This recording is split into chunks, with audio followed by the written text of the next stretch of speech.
მოგესალმებით. უკრაინასა და პოლონეთს შორის როგორც ჩანს, შავმა კატამ გაირბინა.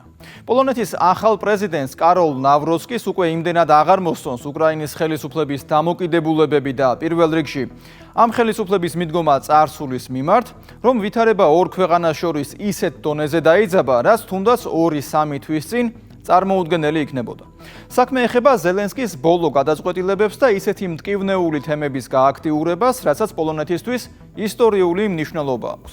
ყველაფერი კი შეიძლება იქამდე მივიდეს, რომ არათუ მხოლოდ პოლონეთთან ურთიერთობა, არამედ ევროკავშირში გაწევრიანების ბუნდოვანი პერსპექტივების დაიხუროს. ყველაფერი იმით დაიწყო, რომ ზელენსკის გადაწყვეტილებით უკრაინის არმიის ერთ-ერთ დანაყოფს უკრაინის მეამბოხეების არმიის გმირები უწოდეს. ამ და სხვა უკრაინულ დაჯგუფებებს ადანაშაულებენ პოლონელები მეორე მსოფლიო ომის დროს პოლონელების ეთნიკური ნიშნით დევნაში. ყველაზე მტკივნეული ისტორიის ფურცელი 1943 წლის ივლისის მოვლენებს უკავშირდება, როდესაც უკრაინის მეამბოხეების დანაყოფები ერთდროულად თავს დაესხნენ პოლონურ დასახლებებს. თავდასხმები გამოირჩეოდა განსაკუთრებული სისასტიკით. მსხვერპლთა უმეტესობას ქალები, ბავშვები და მოხუცები შეადგენდნენ, ხოლო მკვლელობები ხშირად ხორციელდებოდა კათოლიკურ ეკლესიებში საკვირაო წირვის დროს. მეამბოხეების მოქმედებებმა დაახლოებით 100,000-მდე პოლონელი შეიწირა. უკრაინის ხელისუფლება უკვე დიდი ხანია, რაც სტეპან ბანდერას კულტის შექმნას ცდილობს და ამისთვის უკრაინის სხვადასხვა ქალაქებში ბანდერას სახელობის ქუჩები და მისი ძეგლები იხსნება. ევრონიუსი და სხვა მედია საშუალებები აქტიურად აშუქებდნენ ნაციონალისტური დაჯგუფებების ღამის მარშებს, რაც უკრაინაში სტეპან ბანდერას დაბადების დღის აღსანიშნავად იმართებოდა. პოლონელებმა უკრაინისთვის გამანადგურებლების MiG-29-ების გადაცემაზე თქვეს უარი. ოფიციალურ მიზეზად ის დასახელდა, რომ უკრაინული მხარე დრონებისა და უპილოტო საფრენი აპარატების წინააღმდეგ ბრძოლის მეთოდებზე პოლონეთს ინფორმაციასა და ტექნოლოგიებს არ უზიარებს, მაგრამ უთანხმოების მიზეზები კიდევ უფრო ღრმა და მგრძნობიარეა. საქმე უკვე იქამდე მივიდა, რომ პოლონეთის პრეზიდენტმა ზელენსკის უმაღლესი ჯილდოც კი ჩამოართვა, რასაც მოჰყვა უკრაინელი და პოლონელი თანამდებობის პირების მხრიდან ჯილდოებზე უარის თქმა.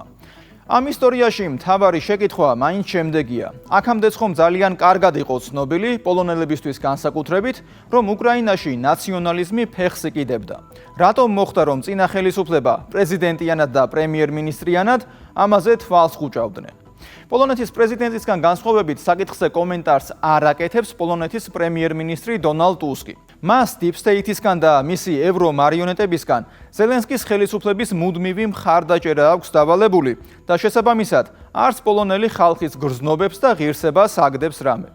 იმ პოლონელების, რომელთა უმრავლესობა ბოლო გამოკითხვებით ეწინააღმდეგება უკრაინის ევროკავშირში გაწევრიანებას.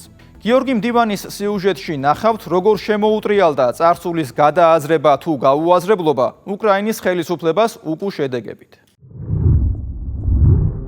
პოლონეთს და უკრაინას შორის პოლიტიკური და დიპლომატიური ურთიერთობები არასდროს არ გამოირჩეოდა მოჭარბებული პოზიტივით და ჰარმონიით. თუმცა რუსეთ-უკრაინის ომის დაწყების შემდეგ პოლონეთმა უკრაინას უდიდესი სამხედრო, ეკონომიკური და ჰუმანიტარული დახმარება აღმოუჩინა.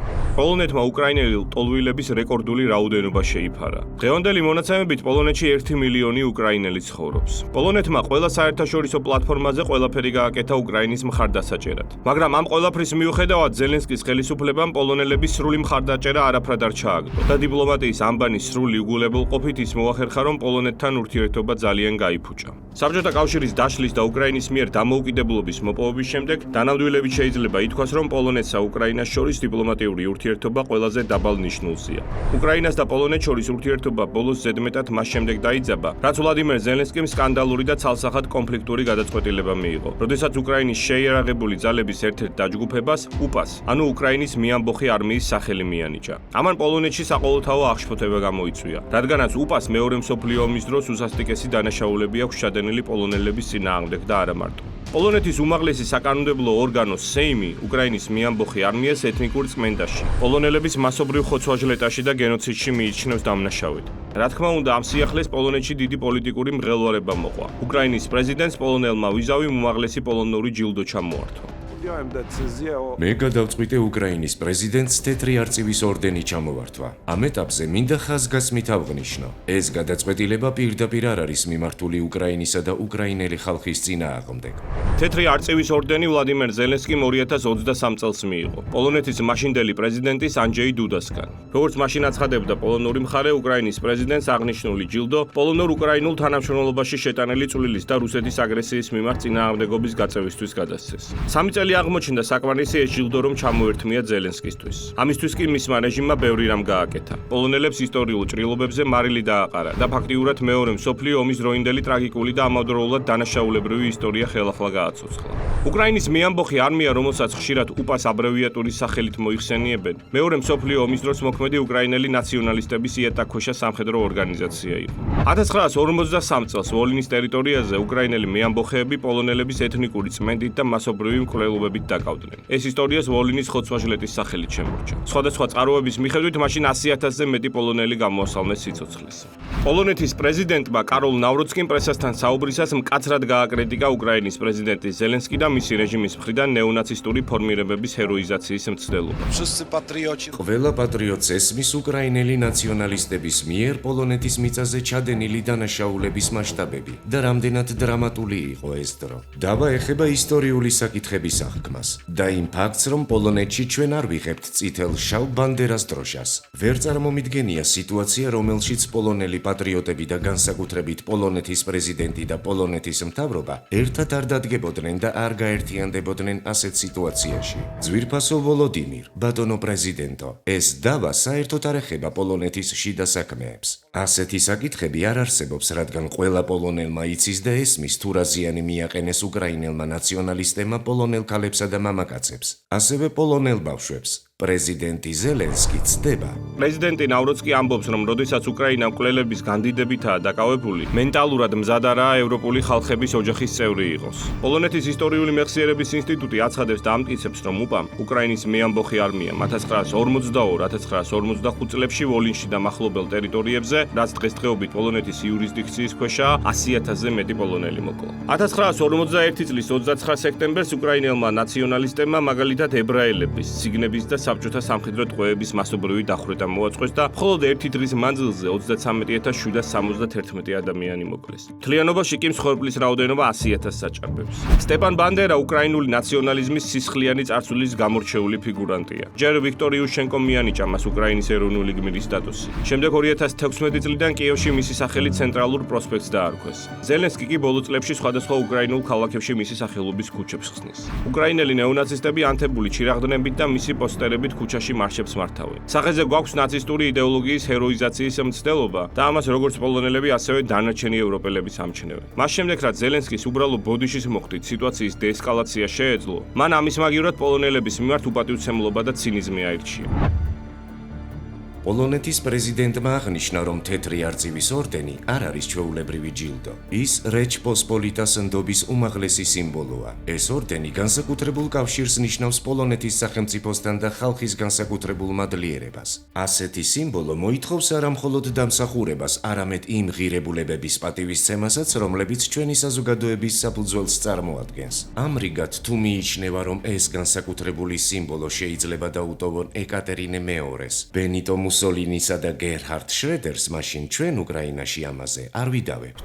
ამ სიტყვებში ერთი წამითაც არ იგრძნობა ის, რომ უკრაინა როგორღაც პოლონეთთან საგარეო ურთიერთობებს უფრთხილდება და საკუთარ მოკავშირეს ელემენტარულად პატივისცემს. ზელენსკის შემდეგ ერთხმად უნისონში უკრაინის ექს-პრეზიდენტებმა პიოტრ პოროშენკომ, ვიქტორ იუშენკომ და ლეონიდ კუჩმამ ასევე უარი განაცხადეს პოლონეთის სახელმწიფოს მხრიდან მიღებულ ოფიციალურ ჯილდოებზე. პოლონეთმა უკრაინას სამხედრო დახმარების 48 პაკეტი აღმოუჩინა. მისი ღირებულებაც საერთო ჯამში 4 მილიარდ დოლარს უტოლდება. საერთო ჯამში კი სამხედრო, ეკონომიკურ და ჰუმანიტარულ საჭიროებებზე პოლონეთმა უკრაინას 30 მილიარდ დოლარზე მეტი ოდენობის დახმარება გაუწია. ამის გარდა ვარშავა ერთ-ერთი საკვანძო ლოჯისტიკური ჰაბი გახდა უკრაინისთვის და სწორედ პოლონეთის გავლით გადაეცემოდა დასავლური შეიარაღების და არსენალის უდიდესი ნაწილი უკრაინას. მადლობის და ბოდიშის მაგივრად კი ზელენსკის რეჟიმმა იმ დამნაშავეების განდიდება დაიწყო, ვისაც პოლონელები ეთნიკური ნიშნით მკვლელობებში ადანაშაულებენ. განა არ შეეძლო ზელენსკის და მის მთავრობას, რომ ომის დამთავრებამდე მაინც დაეცადა. ეს ერთდროულად ერთდროულად დანაშაულის გლორიფიკაცია, საკუთარი მოკავშირის შეურაცხყოფა, აბუჩატაგდება და საკუთარი აზროვნების, საკუთარი პოლიტიკური პრიორიტეტების სააშკარაოზე გამოტანა. ამას კი მთელი მსოფლიო ხედავს და ეს უკრაინას არავითარ შემთხვევაში არ წაადგება. ახლა საერთოდ არ უნდა გაგვიკვირდეს უკრაინის ხელისუფლების ის უმადური დამოკიდებულება საქართველოს მიმართ, რასაც უკვე მე რამდენიმე წელია ვადევნებთ თვალს. თუ კი პოლონეთს ასე ექცევიან იმ პოლონეთს, რომელმაც უკრაინის დასახმარებლად უდიდესი ძალის ხმევა გასწია, მაშინ უკრაინის მთავრობის მტრული ნაბიჯები საქართველოს მიმართ, მათი დაუღალავი მცდელობები, რომ ჩვენ ქვეყანას რაღაც ავნონ, არ უნდა გაგვიკვირდეს, რადგანაც ეს მათ მოდუს ოპერანდში ჩდება. ამბობენ, რომ სწორ დიპლომატიას და ჭკვიანურ საგარეო პოლიტიკას მტრების გადაქცევა შეუძლია პარტნიორებად. მაუნებლურ და ირაციონალურ პოლიტიკას კი პირიქით. სწორედ ეს ქნა ზელენსკიმ და მისმა მთავრობამ. პოლონეთის მთავარი ოპოზიციური პარტიის, კანონი და სამართალის ლიდერმა და გავლენიანმა პოლონელმა პოლიტიკოსმა იაროსლავ კაჩინსკიმ განაცხადა, რომ პოლონეთმა უკრაინის ევროკავშირში გაწევრიანების პროცესი უნდა დაბლოკოს. პოლონეთმა მოლაპარაკებების შემდგომი რაუნდები დაბლოკვით უნდა დაიწყოს. მეორე რაუნდი უკვე დაწყებულია და შესაძლოა ივლისში გაიხსნას ახალი დიდი რაუნდი ევროკავშირში გაწევრიანების საკითხთან დაკავშირებით. მხოლოდ ჭეშმარიტად ევროპული ქვეყნები შეიძლება იყვნენ ევროკავშირის წევრები. გერმანიაც კი, რომელიც წარსული ომის დანაშაულების მოგვარების არასამაგალითო ქვეყანაა, არ დაიწყებს ჰიტლერის, ჰიმლერის, გერინგის, გებელსის ან სხვა მსგავსი კრიმინალების კარგად გახსენებას. უკრაინელები კი ზუსტად ამას აკეთებენ. მათ ქვეყანაში ბანდერას სახელობის 500 ქუჩაა. წლების წინ პოროშენკოს უთხარი პოლონეთის პარლამენტში. ბანდერას ხებით ევროპაში ვერ გაწევრიანდებით.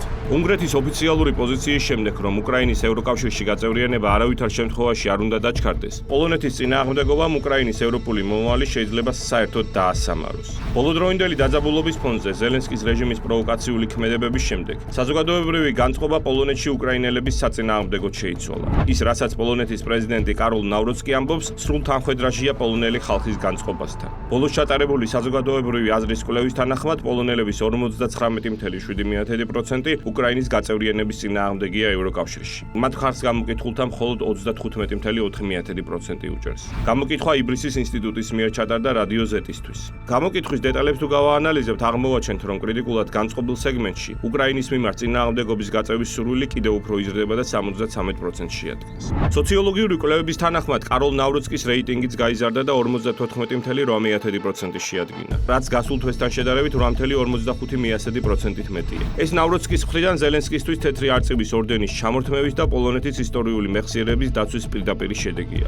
Ukraińska powstań. უკრაინის მიამბოხი არმია უპა უწინარესი პასუხისმგებელია მეორე მსოფლიო ომის დროს პოლონეთის მოქალაქეების წინააღმდეგ ჩადენილ სასტიკ დანაშაულებზე. პოლონეთის სახელმწიფოს პოზიცია ამ საკითხში წლების განმავლობაში ცნობილი იყო. 2016 წელს პოლონეთის სეიმმა აღიარა უპას მიერ ჩადენილი დანაშაულები. შესაბამისი აქტის ძალით 11 ივლისს დაწესდა უკრაინელი ნაციონალისტების მიერ ჩადენილი გენოციდის მსხვერპლთა ხსოვნის ეროვნული დღე. 2025 წელს ეს ასევე დადასტურდა სპეციალური აქტითაც. ფაქტები არაა საგანი. ისინი არ იცვლება პოლიტიკური კონიუნქტურისა და საჭიროების მიხედვით.